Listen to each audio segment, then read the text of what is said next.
Drake LaDue, it is great to have you back and talking about mobile for small business. I call it the state of mobile. You've been kind of the expert over the years, and great to have you on the air. Hey, thanks, Martin. Really appreciate it. Thanks so much for having me. I'm glad to be here.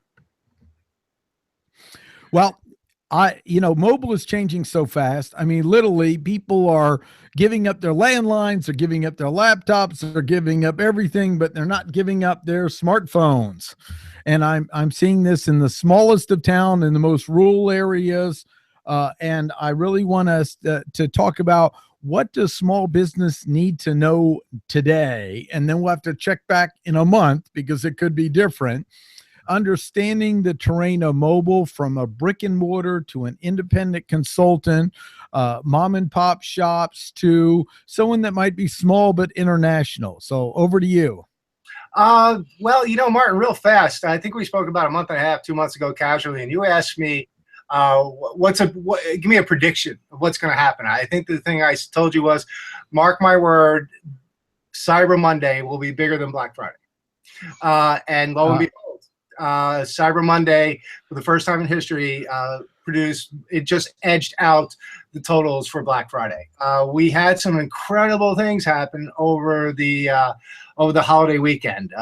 As we all know, Black Friday is when retailers hopefully change that red number to a black number, and there's a whole history behind that. That's not really that was a coin back in the 30s that they sort of put out there. But anyway, some great things that happened, and this really is relevant and important for small business. And we went down the numbers. Black Friday did pretty well this year. It stayed in just about in line with last year's numbers, but what ended up happening was people ended up spending $10 less this year than they did last year, and that's going to be relevant when we get to the small business numbers real fast. But the big note is that on Black Friday, mobile e-commerce, mobile transactions produced the biggest biggest transaction day in history. Mobile was responsible for $1 billion in transactions on Black Friday. So, well, with that said, we really got to step back and look. Wow. I mean, that's a big transition just from last year. Last year, mobile wasn't anywhere near that numbers. So we've really, as a society, have pushed forward, and we're adopting mobile at massive numbers. The really great thing was that small business Saturday, right? We're all really happy about small business Saturday because we're small businesses, and it's big for us to do something on that day. And it's nice that this is happening. It actually did really well. It edged out last year's numbers by I think it was I want to say 13%. So it was a very big Saturday. It was somewhere right around $1.19 billion in total sales generated between restaurants and small brick and mortar retail that day. It was actually a little bit lower than it was last year. Actually, I'm sorry, it might have been like 1.3. About $1.15 billion, something in that number. But that $10 difference actually was interesting. It made it so this way last year's numbers were just about $10, it was that much higher. So even though it was a great overall day, we saw growth in people coming out. We did see a little less money, but a lot of that, once again, was related back to mobile. It was really important. Now the final number is really Cyber Monday. So Cyber Monday outproduced Black Friday massively, and what we saw was about a 39 or 33%, somewhere right around there, somewhere in the 30% increase in smartphone usage and in-store usage and overall sharing. I mean, the numbers were just really off the tilt, and I'll get them to you. But what it comes down to is this. If you are not looking at a mobile strategy or don't know how to start a mobile strategy, whatever it is, you need to be mobile. And because these numbers prove that although you've been hearing us tech guys scream and tell you, and a lot of people like to say it in the news and whatnot, the truth is that it's actually happening. and it's only going to grow, and it's only going to be more a part of our society.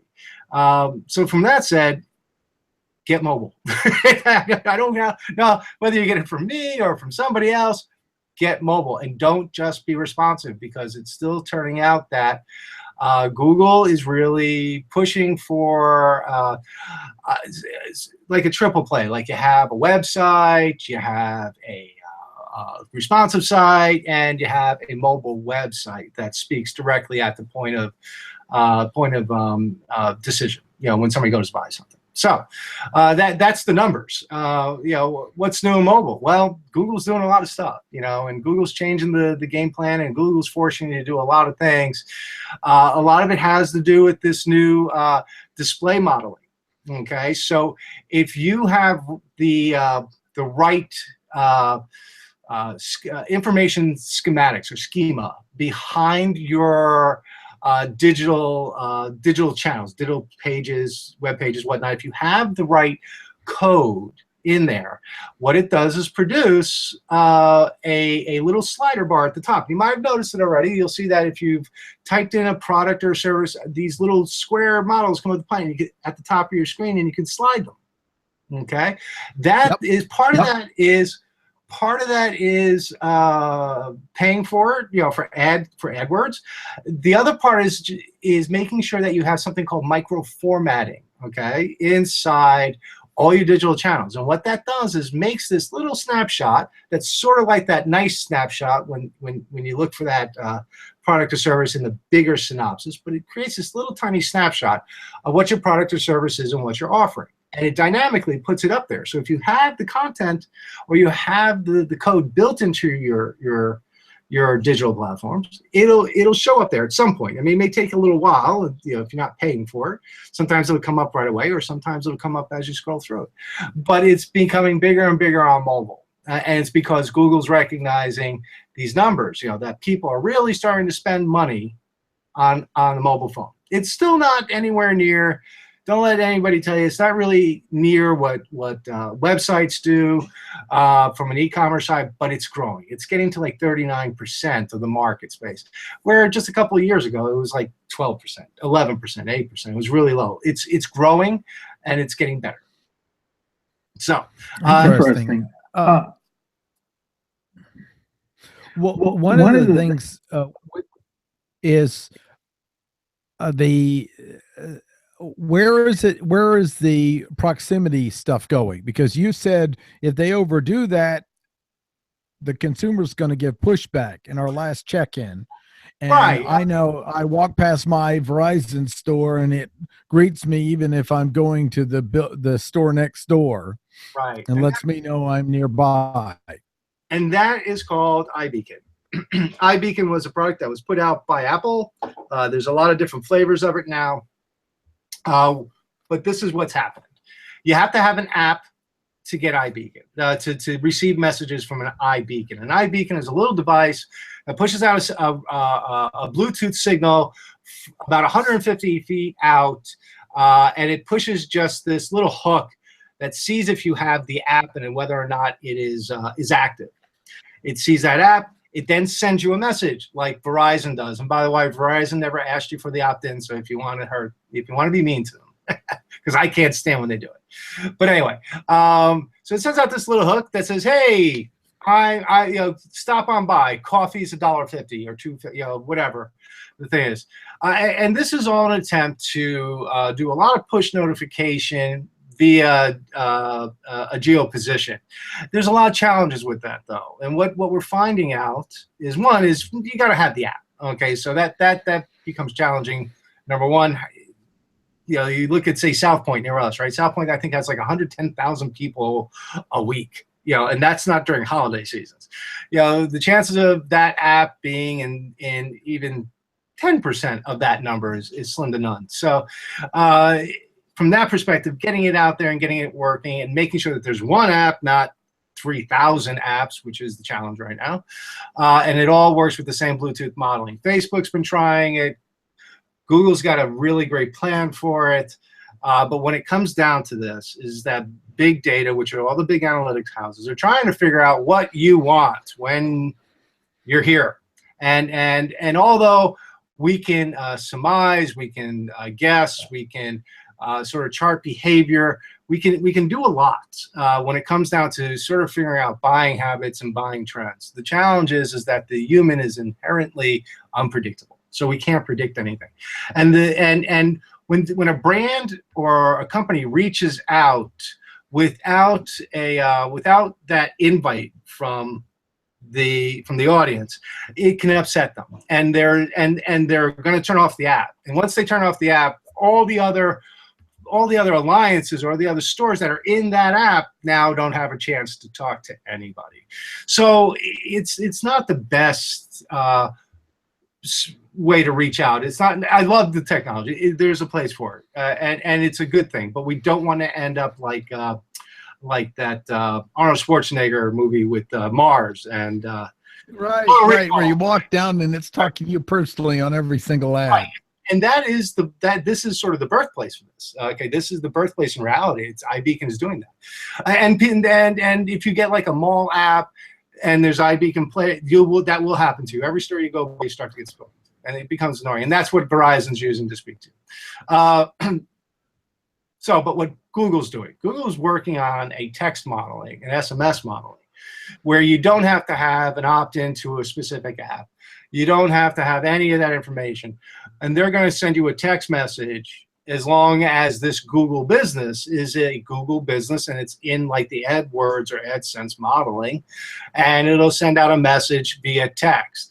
Leveraging somewhat the same technology, but it's just a lot more friendly. And Google believes that their Omni opt-in is going to make sure that they get enough people in the audience so this way it becomes cost effective. But once again, we all love Google. We all wouldn't be here without Google, not in a technology realm at least.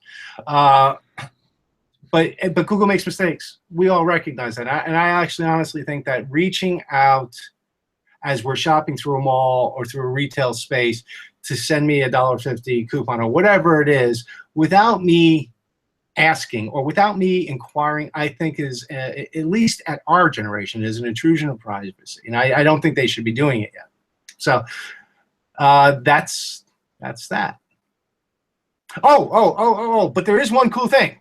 What you can do is, based on this schema that I started telling you a little bit with microformatting, you can make, and I don't mean to get really technical, but I have to say it's called JSON LD, which is a data language. It's a data movement platform, and it's really smart. And what you can do is you can start to set your radius of how far out when people look for your type of product or service. You can set the radius in longitude, latitude, and midpoint and say, how far out from this midpoint do I want to make sure my store or my products come up? You can now do that. And if you do that in your mobile, what we're starting to see is that it works really well. And not a lot of competition is doing it. Obviously, there's always benefits to the people that start doing it first, and then everybody learns about it. But this has been available to us for 9 months, and we as a development house have only really been playing with it. Well, it's been actually available a little longer, but Google really announced it earlier this year. And we've been playing with it, and we see numbers jump for engagement. So we really advise looking into something called schema.org, JSON LD, using the Google structured data tool that's available online. So this way you can figure out what's wrong, and get this other thing called microdata in there. So you've got meta, JSON, microdata, metadata, and micro formatting. It's like 5 different things, and it's a pain in the butt, but it takes a little while to make sure it's all in there. But once you do, the engines now aren't going on keywords. It's going on speaking to your platform now. It says, what are you about? And all this stuff says, well, I can do this, I offer this, and it speaks to it. They actually, because JSON LD is a JavaScript, it's a language. So it can actually talk to Google and tell Google what everything is about on the site. So this way, Google not only can properly index you, but bring you up in a more relevant fashion. Interesting. So for a mom and pop shop, mm-hmm. just just getting getting going. going. What What what related to beacon should they consider or not? So, Uh, if you could get your Facebook beacon and it ever shows up, is I've been that a waiting good for idea or not? I've been waiting for my Yeah, Facebook beacon for one of my clients for 9 months. We've never heard back. Um, right. here's the thing: beacons are cheap. They run about the whole setup from a hardware standpoint is probably about $400 to $500, maybe $1,000 if you've got to need a couple extra spots. But then you've got to be a part of an app, and there's lots of apps out there to be a part of. But it's I don't recommend it for any business that isn't a multi-chain business that has a in-store engagement mobile strategy. Um, it's it's not working to the level, even in Europe. It's not working to the level of expectation. Consumers are not thrilled with being notified while they're having a cup of coffee from a store across the street. They're just not. They're not cool with it. So. I don't recommend it. I don't recommend that being your dive point into geo marketing. It's not. It wouldn't make sense. It wouldn't help you. What are people? What about the using their phone for paying? I'm meeting even younger people using Facebook for exchanging money between friends and the different payment systems. You in the earlier stages had some red flags with that of using your phone to pay for things. What do merchants need to know about that aspect? There's okay. So when you're working directly with like Android Pay or the Android payment solutions, you're pretty safe. You just have to make sure that your machine that is from your gateway or your credit card provider, your credit card authorization provider, you have to make sure that you've got the right tools, and then you just allow people to take your phone and tap it. In that sense, that's rather secure. And that works because it's working with specific security tokens, encryptions, and whatnot between the tap. What and with Apple Pay hasn't been jumping out of anybody's pockets, no pun intended, but it's working. It's doing what it is. So from an exchange of paying things with your phone, it's not that bad. You want to make sure that you have some sort of security software on your phone that makes sure that nobody hacks your phone to get your security. It's tough, but make sure nobody hacks your phone to get that information. So you probably want to look into. There's a McAfee product. There's a ton of products now for security for your phone. And if you are a phone user that pays using, if you love to pay with your phone, I would invest in whatever it is. Some of them are like $5, $6, or $10. Buy a good one because you don't want your money stolen. You don't want somebody hacking your phone and getting that information. A merchant needs to then talk to their merchant services, and Yeah. would you recommend at least making sure they've got Apple Pay and Google Pay Yep. available for their customers? Okay. Right, exactly. And Verizon, any of the Android Pay, here's the thing, they all sort of get enveloped under the Android Pay modeling. So make sure that they can have some sort of any Android device pay using with a tap. And it's a little thin pad that you just tap your phone on, and it transmits and sends the funds accordingly.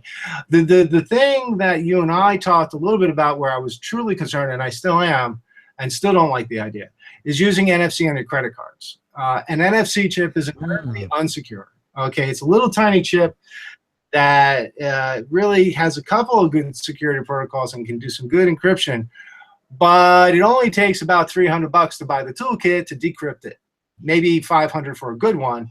And the way thieves get away with this is they load it onto their chip, they stick their credit card in the chip holder at the machine. It then downloads the software to that specific machine. And what it does is every transaction after that, it takes a couple of pennies. And they do this with swipes, and they do it with the chips. But the chips, unfortunately, where a swipe, they may get the money, the chip is scarier because the chip carries information. Every transaction that you did is carried from that register screen where they've said, hey, listen, you bought these 300 items. All that information is then put onto your chip and onto you. So what ends up happening is that, yes, having money stolen from you is terrible.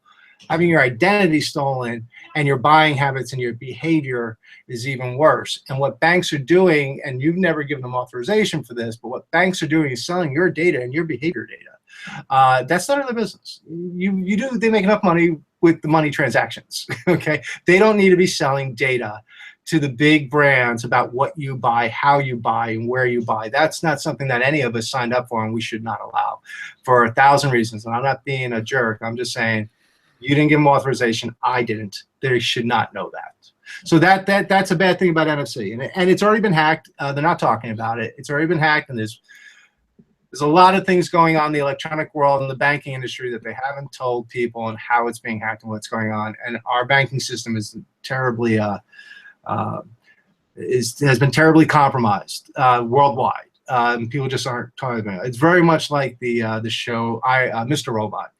There's an organization that's out there. It has hacked I'm sorry, what's the small banking system? But anyway, they've hacked it and they're stealing money daily, and the banks can't stop it. So it's out there. It's bad, and banks are forcing us to use this information chip. So that means those people that have hacked that system can see all our stuff. I don't think it's a really good idea. Let's just get that down. Tell me, how do you know you have the chip? What is it to someone who's never heard the word NFC before? Okay, so on the credit cards, and I don't have my credit card on me. I left it in the other room. But you pull out a credit card that you've gotten recently. Mm-hmm. Got a credit card here. Yeah. Okay, so that's got a chip. Okay, that Yep. that little thing right there is an NFC chip. Good. Thank you for hiding your number. Good job. Yep. That's. And that is it's a piece of technology. It's paper thin, and its goal is to store or transmit information about whatever you've put on it. It's a really old technology. It's the same technology that you used to use your little key fob to get into a door. That's the same tech, and that's what that tech is. It's just a couple of generations down the road, and it stores information about your credit card on it. It stores information about you on it, and if you've noticed, you take it and you put it inside an ATM, and the first thing it does is figure out what your language is. Okay, it says, okay, so Mr. LaDue, you doesn't ask you what language anymore. So the first time you put it in there, it says, what language would you prefer? And you say English. And the next time you go to an ATM, where if you use your swipe card, it still asks you that. With the chip, it doesn't, because it's recorded it and told the machine, don't ask him this question, because we've already recorded as being English. So that chip is just it's a storage device and transmitting device at the same time, and it's not secure. It's dangerous. And the entire industry, right down to security professionals in the industry, is telling banks, I understand that you want to make money on data. It makes perfect sense from a business model. But go ahead. This is a big statement. You're saying that little thing there, yeah, carries you. That's you. Everything about you. That's supposed to be the next level of security. No, anybody can. No, go just don't take my word. Please don't take my word for it. Just go online, right, and do a search for NFC and security. The only people that are saying it's secure are banks, and I don't think that's something we should trust, because our banks haven't been really good at that. So they're terribly hacked. I'm trying to think of Swift. This, I think it's called Swift. I'm trying to think of there's a little bank. There's a group of banking systems, and I want to say it's Swift. I don't think it's Swift. I wish I could remember it. But it's the software that communicates with large banks, okay, and money transactions. That system has been compromised now for over 3, maybe even 4 years by the same group of coders. Hackers have hacked that system. Okay, and what happens is every time we transmit from a small bank to a large bank, they're in the door.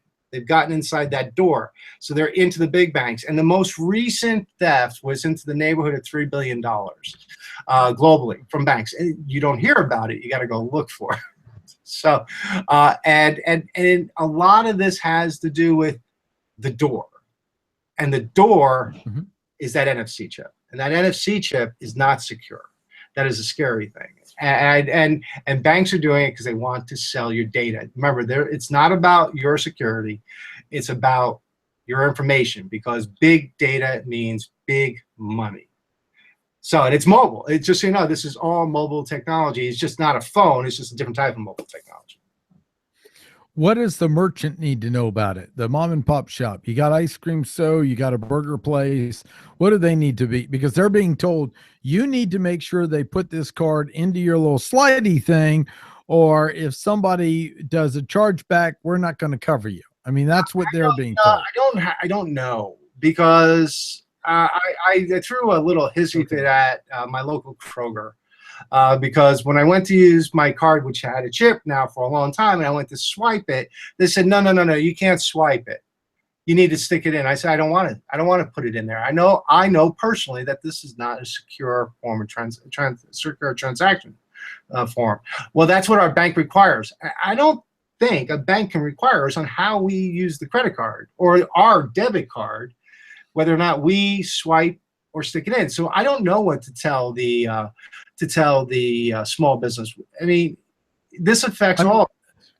So I know, for example, of a story of a restaurant, and someone goes in and they now are accepting the chip, and they run up a bill of $500 or $600 in the restaurant, and they go back and they deny they were there.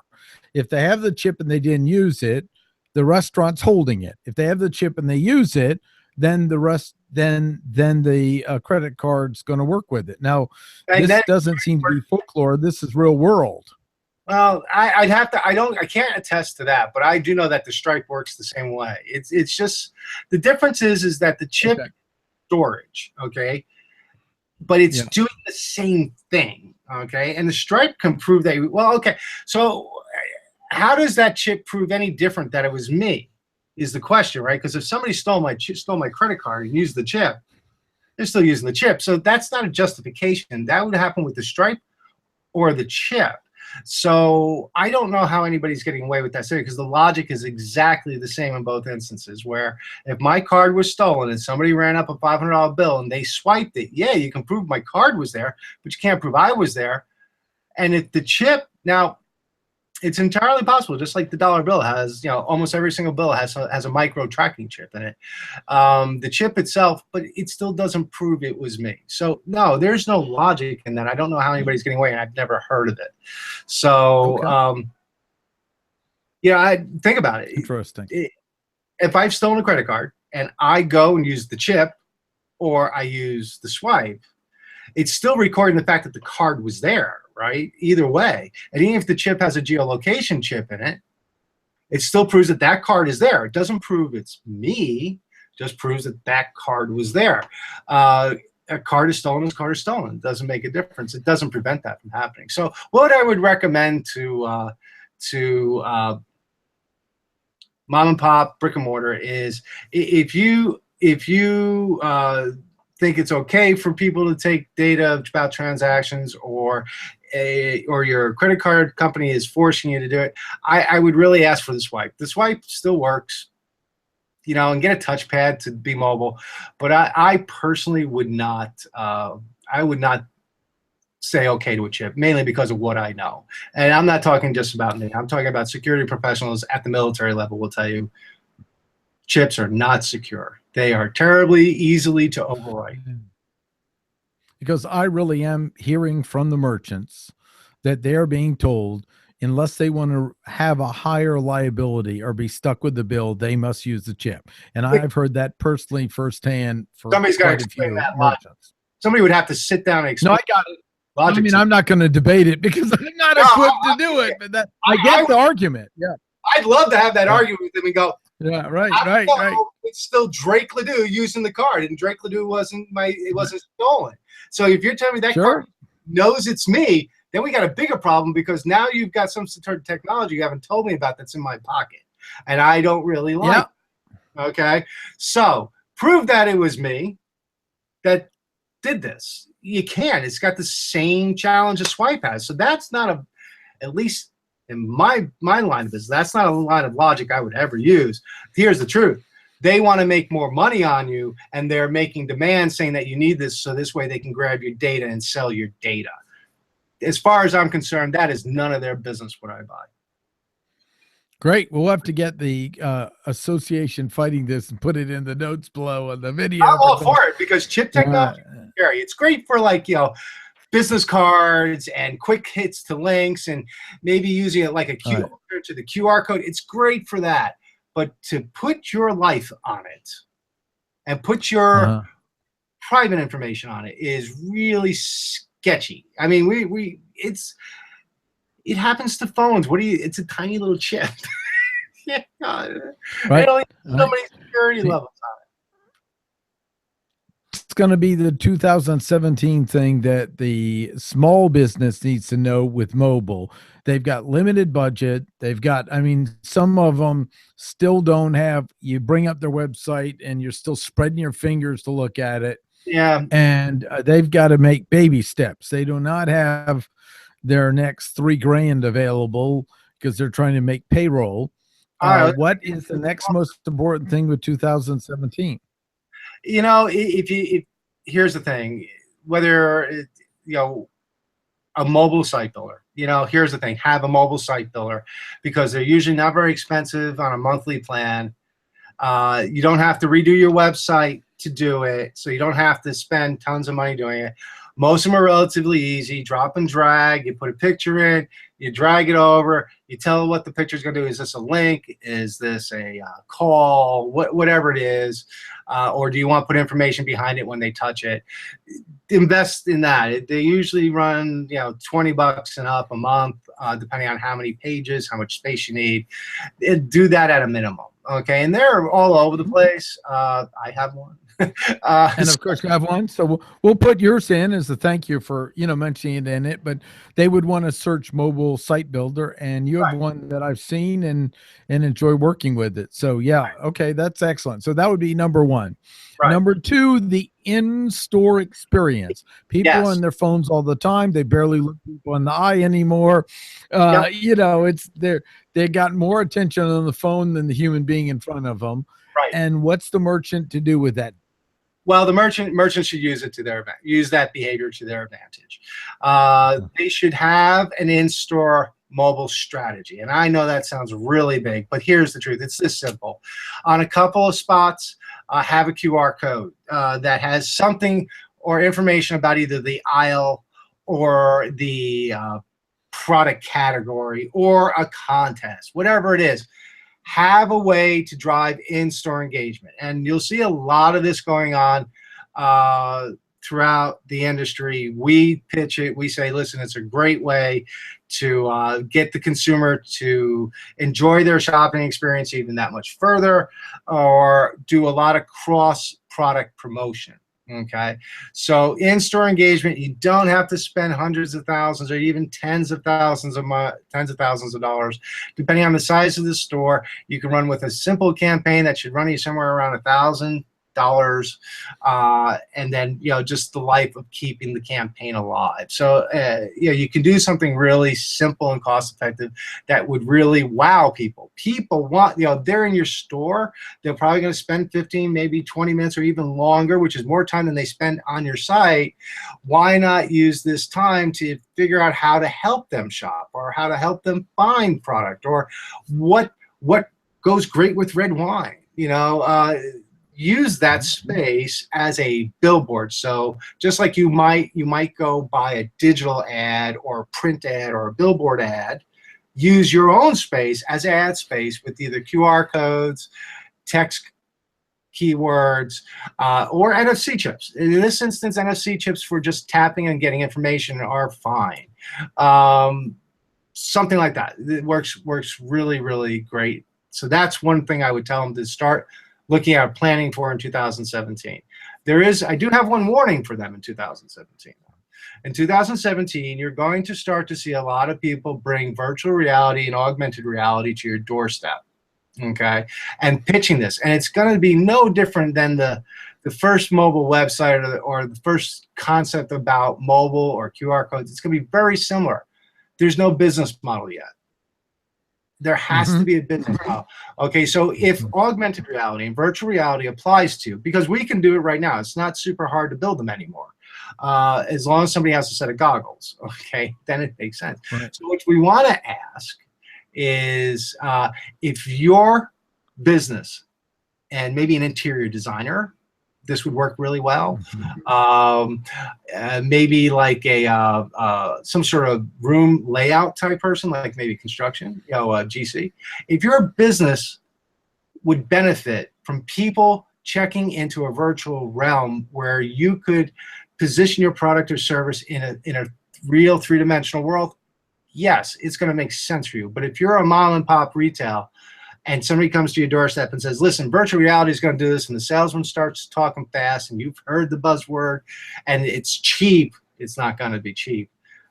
To walk away. It's not going to help you yet. The consumer's not there. Kids are there, sort of.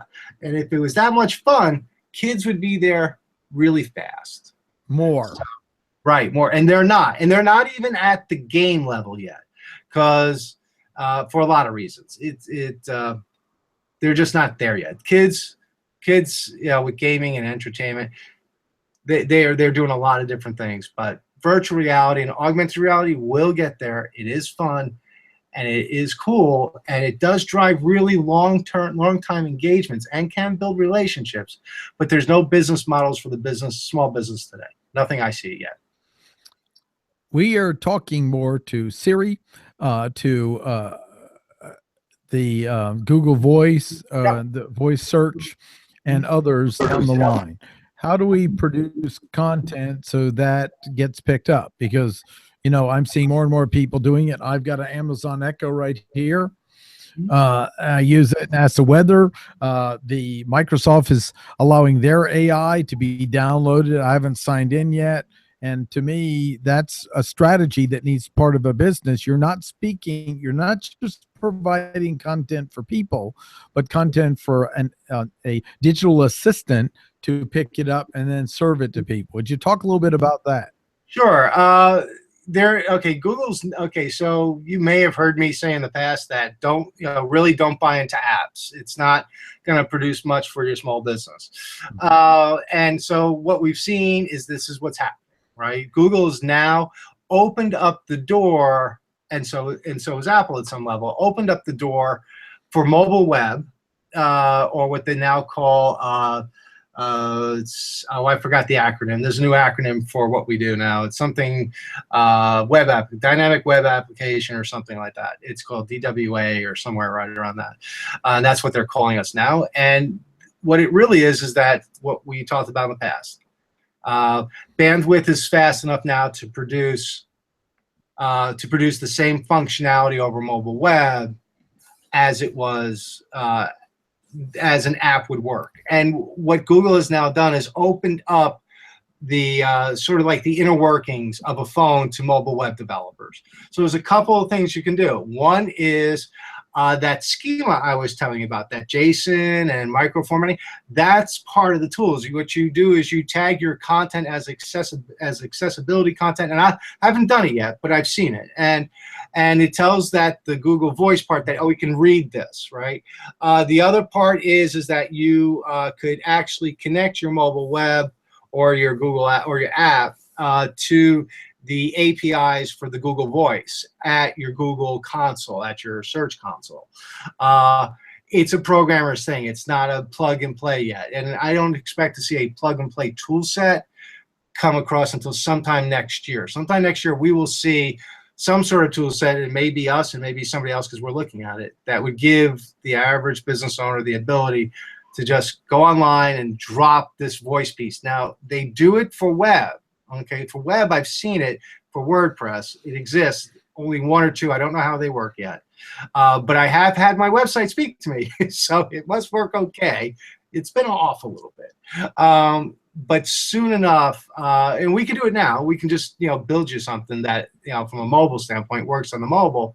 How many people like this? I know my kid loved it for 20 minutes. Mm-hmm.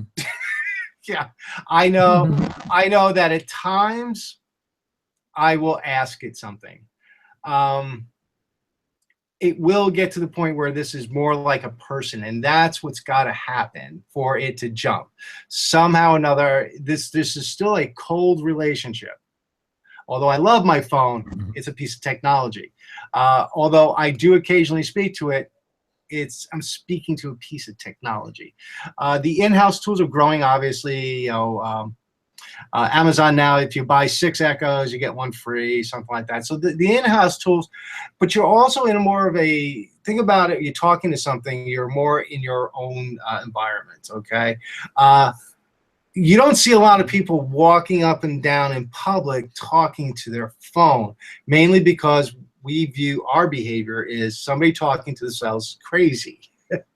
That pressure is still on the majority. It's changing. We see it more often, but not as much as they like to advertise it. I'm telling you, just stand in the middle of South Point this weekend and tell me how many people are not holding their phone or have a thing on and they're talking to something. Not a conversation, but making requests. Google, find me Birkenstocks. Okay, so they're not. So don't fall hype to the commercials. We use it. It's got to become a behavior, and that's probably that's probably 2 years, 3 years away before we start to see where it becomes something that's useful in store engagement. Okay, because you'd have to have your. I'm sorry. Go ahead. Yeah, no, that's got it. No, I know I was in a department store and I tried to say, Alexa, off to the Christmas music. And though it will work in my home, it didn't work in the department store. That's the Amazon product. Imagine that. Live streaming. We're getting more of that, more picking up and doing live streaming. Any comments on it for business? Because now it's more available. They can do it on their business page. Yeah, it's more available. I think it's a great way to communicate. We've got a lot of tools here in-house that we use to communicate with people online. It's a great way to get human again. The problem is that the cell carriers, the phone companies, Verizon, AT&T, if you notice that your data plans are not really the truth, they've been lying a lot where it's unlimited data up to X. Yeah, that is not unlimited data. So although the tool sets are there, and that I see streaming being a great way to drive business, we still have that challenge. We have a new challenge now, which is the people that the devices now have become, and the bandwidth, the ability could be cost prohibitive to do streaming. I know I have an unlimited plan, but every time I go over 20 gigs, I'm getting hit with crazy numbers. And the only way you can get up over 20 gigs a month is if you're doing video. So, so watch it. Make sure if you're doing it, you're on the store's Wi-Fi, not over your cellular, maybe, right? Yeah, or something. That would be one thing, but then their cost structure goes up as well. I think things like what I think would be for that in-store engagement, right? You make an announcement, say, hey, listen, we're going to have a do-it-yourself gardening lesson at any video portal you want to stand in front of, okay? And then you'd have somebody there, in the field doing gardening and showing them what they do in the field, like what's really happening. I think in those sense, it's great because you got a 15-minute segue. You have that product positioning in there, what is it, ortho, whatever it is, sitting there, and you're putting the fertilizers on the ground and you're showing people stuff like that. People will engage with. They've got to be short clips and bits, and it's a great way to run in-store engagement, specifically on weekends. I also think that there's another space for it, which is when your store is closed. And I haven't quite figured this out, but you have a monitor and you say, you know what, we're having a midnight sale. You got to come watch our video at our store.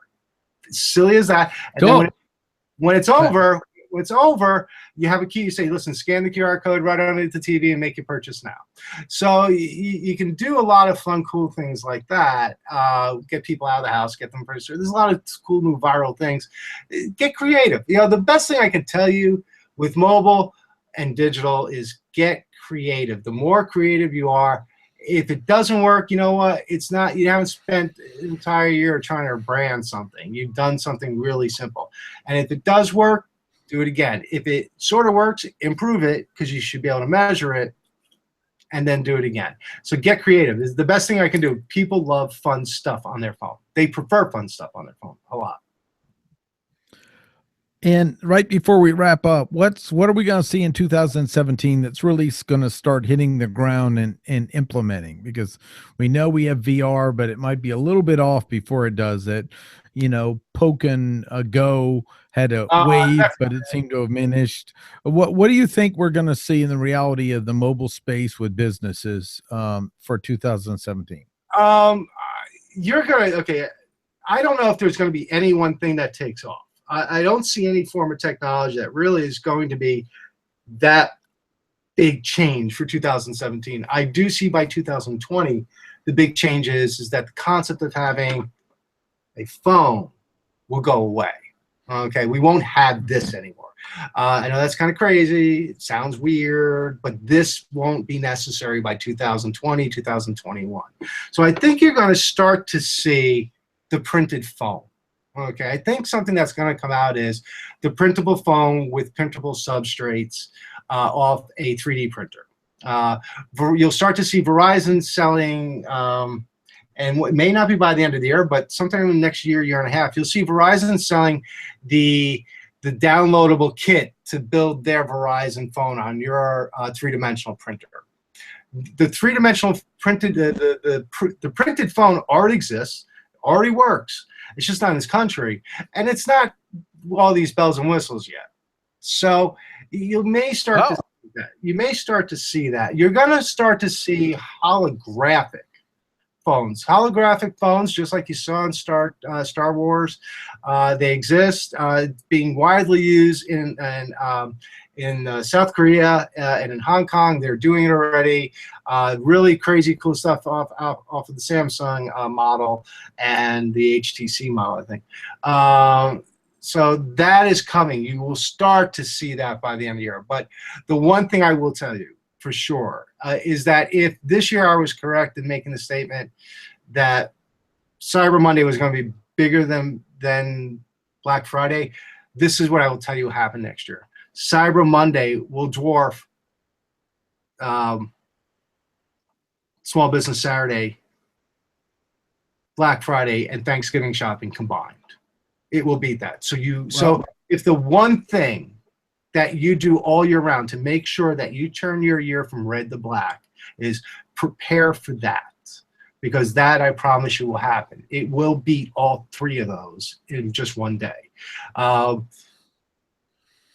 Here's why. We can do our shopping without having to deal with the stress of the crowds, the driving, the parking, the children upset and cranky. I don't feel well. Bad time of the year to get sick, right? I don't feel great. I'm tired. I just cooked dinner. All these factors that weigh on the consumer's mind to spend money, they don't have to do that anymore. The big thing I would tell you to do is offer deals to buy things on your mobile. Okay, it's to get people used to your mobile. Don't offer the deal on any other platform. Only offer it on mobile. Okay. Something we're working on. To warm them up. I'm sorry? Go ahead. And something we're working on. To warm them up. Yeah, to warm them up. Correct. The other thing we're working on is that we're looking at AdWords a little differently. We're partnering with a European company that has I can't remember, like 150 SEO clients, and they just do AdWords. So we're redefining how we use AdWords. We're going to use AdWords not as selling a product or a conversion, because it doesn't do a great job at that. We're going to be using AdWords to drive audience numbers, to build database so we can build relationship. So start to think about stuff like that. You know, your goal as a small business is more people to talk to. Right now, more people are mobile. Concentrate on how you get people to talk to through a mobile experience. That would be the thing I would concentrate on all year long, with the preparation for a massive change on that 4-day weekend of Black Friday. Cool. Last, how can they learn more about your offerings? Because you've got tools to help people work on it, everything. So just how do they reach you and how they learn more about what you do? brandxmobile.net is our website. You can go in there. It's always under transition, and please criticize us. But we're the shoemaker's kids. You can go look at our mobile portal, our mobile site builder at mobilution.io. You can go look at our analytics platform at biometrics, biometrics.brandxmobile.net. I'm looking at it. Sorry, it's big. I'll send it out to you, Martin. We will have a online WordPress texting platform pretty soon. But if you go to Mobilution, we talk about our SMS practice. And soon we're going to have the SEO as well. So in the AdWords portal. Outstanding. We'll have that in the comment area below, and you've been great. I've referred you to some clients before. They've been very happy with you, and we'll bring you on in 2017 to check back and prove how you were right again, like we did this year. So thanks so much for the time. This was excellent. Really worthwhile, and I welcome people to leave comments below in the comment area. Agree, disagree, other things. We want to hear them. And check out the services that are offered here. It's excellent work, and it's been great. It's always good to refer clients to you because they call me back and say how much they appreciate I did it. So that's a big thing. So great. We'll catch up soon, and happy holidays. You too, sir.